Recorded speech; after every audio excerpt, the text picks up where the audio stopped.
There is a definite relationship between engine internal temperature and engine life.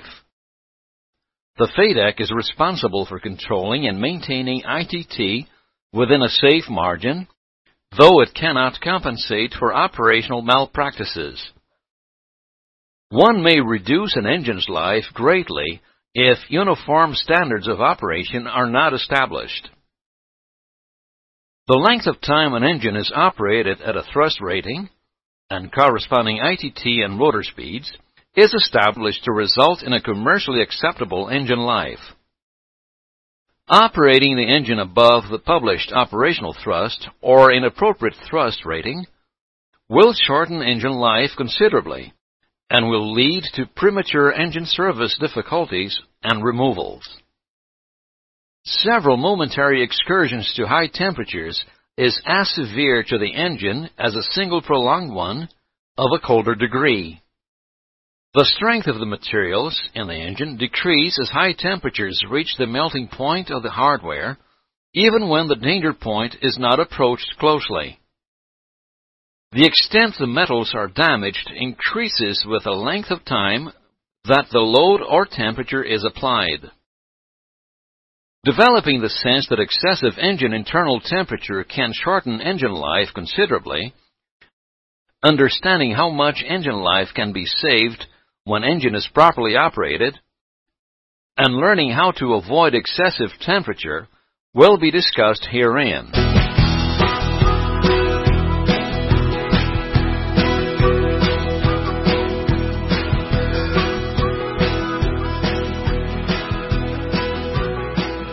The cooler the starting, the better. Hot starts are not common in FADEC-controlled engines, but whenever they occur, they can usually be stopped in time by constantly observing ITT and N2 acceleration. During starting, and at all times, engine instruments must be monitored carefully. An important consideration is the bleed source that must assist the engine in accelerating to the self-sustained speed to avoid a hot or hung start. Ground starts assisted by the APU bleed can result in colder starts, as these bleeds are normally at higher pressure and flow than the engines when providing cross starts. Indeed, engine starting can be from 20 to 90 degrees colder during APU-assisted starting, besides saving approximately 2 kilograms, 5 pounds, per starting, due to fuel flow increase to get the required 40 psi for the cross starting. Engine startings by an external pneumatic source can be quite effective too, provided sufficient inlet pressure is applied by the source.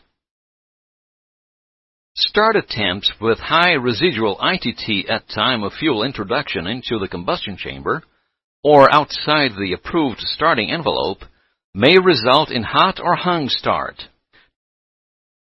Take a look at the start with residual ITT. Observe that fuel will not be introduced till ITT drops below 120 degrees Celsius. The FADEC automatically dry motors the engine to lower ITT. As the engine is rotated by the bleed, the flow of air through the core lowers the residual temperature. This is just to avoid a high ITT start.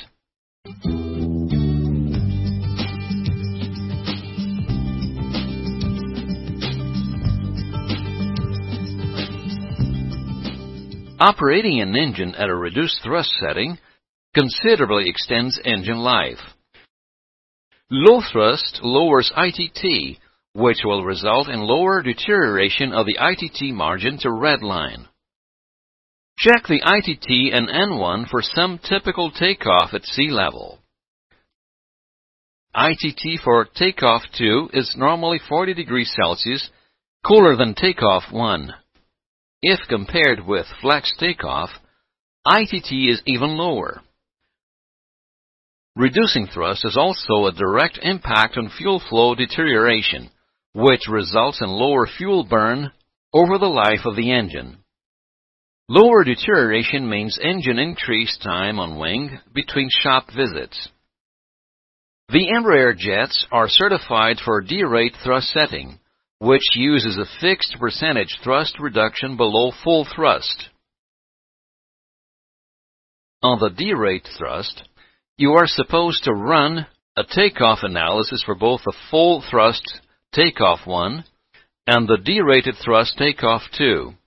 If the actual takeoff weight is lower than the corresponding weight in both analyses, then takeoff 2 can be used.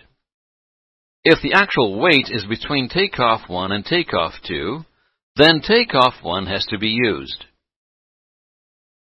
Of course, if takeoff 3 is also under survey, it must be included in the analysis. On the other hand, you can find reduced takeoff thrust operations based on the assumed temperature method. As the name implies, this method computes the thrust setting of a temperature assumed higher than actual. To get the assumed temperature that is entered in the MCDU, verify if actual weight is lower than or equal to the maximum takeoff weight in takeoff analysis for corresponding outside air temperature and wind. Enter the actual weight and wind on takeoff analysis and find the assumed temperature. Take the assumed temperature found and enter in the maximum assumed temperature table for the associated pressure altitude to find the maximum assumed temperature. Choose the lower value between the assumed temperature and the maximum temperature. Follow the same method in the minimum assumed temperature table. If the assumed temperature is lower than the minimum temperature, then no flex takeoff is possible. If the assumed temperature is greater than the minimum found, use the assumed temperature as the final value to set in the MCDU. As soon as you enter the flex temperature, you will see the corresponding N1, which is naturally colder than the derated N1. Follow the AOM flow diagram to get the associated V-speeds to be used during takeoff. There are some additional considerations. The engine should be operated at or near idle or at least 2 minutes prior to advancing to high thrust. Taxi time may be included in this warm-up time. If the warm-up for a cold engine is extended, it will provide improved ITT margin. During a flex takeoff, the total thrust reduction should not exceed 25% of the full takeoff thrust.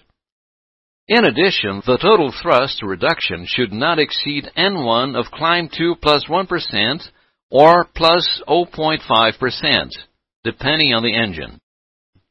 This logic is processed inside the FADAC and does not need any previous dispatch calculation. Operators must establish a means to ensure that the engines are capable of producing full takeoff thrust without exceeding any engine operating limits. In the assumed temperature method, the airplane will still be able to clear obstacles if an engine fails during takeoff, and stopping margins are still left if takeoff is aborted.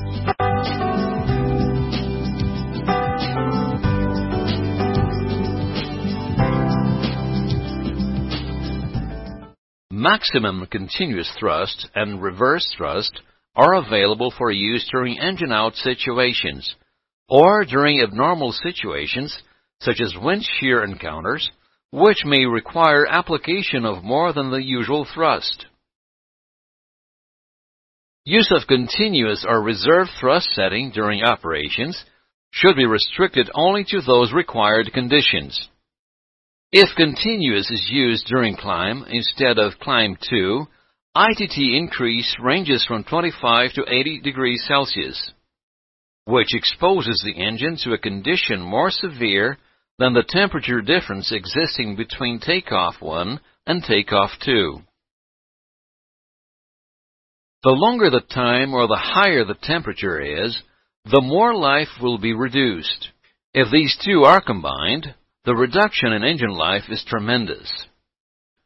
The ITT increase from climb 2 to climb 1 is approximately as great as the increase from takeoff 2 to takeoff 1. Moreover, climb phase lasts longer, which exposes the engine to longer periods. Regarding FOD ingestion, operations during climb are much less severe than takeoff operations because the air is cleaner and the possibility of FOD is greatly reduced. Reducing climb thrust by using climb 2 reduces climb rate and increases the time required to reach cruise altitude. It also results in increased fuel consumption when compared to climb 1. These figures are greatly reduced when operating at light weights, as well as the initial climb at lower altitude close to sea level.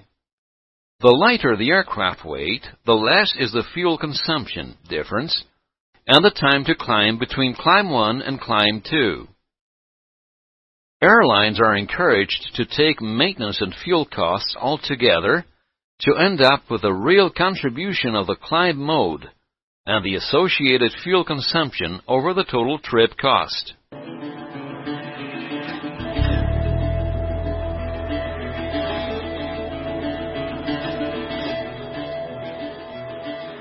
During cruise, manually setting speed or appropriately programming the FMS will establish the cruise N1. The lower the speed, the lower the N1, and consequently the lower the ITT. The N1 required to fly at Mach 0.8, for instance, may produce ITTs from 50 to 100 degrees Celsius hotter than flying at Mach 0.7. The ITT during cruise is usually fairly low compared to takeoff and climb and does not play a significant part in engine deterioration. Operators with longer cruise segments typically experience higher time on wing because the percentage of time in takeoff and climb is smaller when evaluated against the overall flight time. Takeoff and climb are much bigger factors for engine severity. Differently from the climb, flying at a reduced N1 will also save fuel. Just like the climb phase, airlines should evaluate the trade-offs of maintenance costs, trip fuel, to properly decide which is the best speed to fly.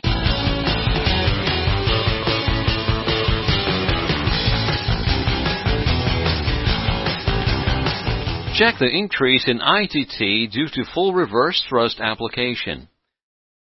Full reverse was used for 22 seconds, causing a 150 degrees Celsius ITT increase between ground idle and reverse. While the transient impact of reverse to relatively low temperatures involved is of minimal effect on the engine deterioration, FOD ingestion and compressor blade erosion are very detrimental. This erosion results in lower component efficiency over time, and there are two ways to compensate for this lower efficiency. 1, adding fuel, and 2, replacing hardware. Both are undesirable, so the best practice is to minimize reverse, especially at low aircraft speeds. Whenever the runway does not require use of the full reverse, setting the proper amount of thrust according to the runway length, or even limiting the use of the reverse to the necessary cases, only contributes to engine preservation.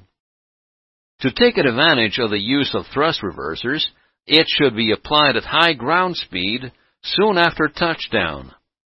Applying reverse at low ground speeds may cause exhaust gases to recirculate around the nacelle and re-enter the air inlet, which can result in increased ITT. It can also cause ingestion of fine sand and debris, which can damage the engine.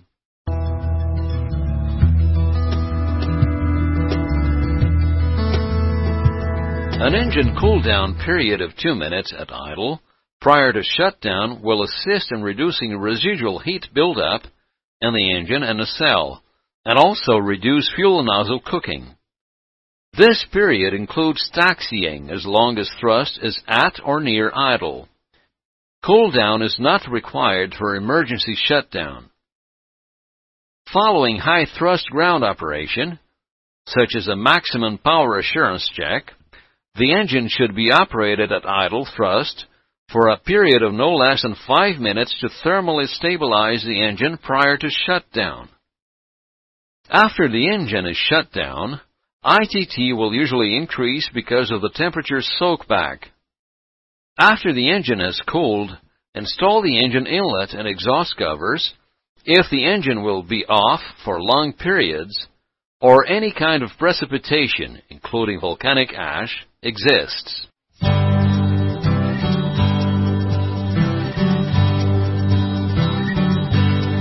Thrust lever movements should be smooth and deliberate at rates consistent with thrust lever movements driven by the aircraft autothrottle system. Rapid thrust lever movements, faster than typical autothrottle thrust lever movement, including chops from high thrust to low thrust or bursts from low thrust to high thrust, may result in increased engine deterioration and should be avoided unless necessary for safe operation of the aircraft.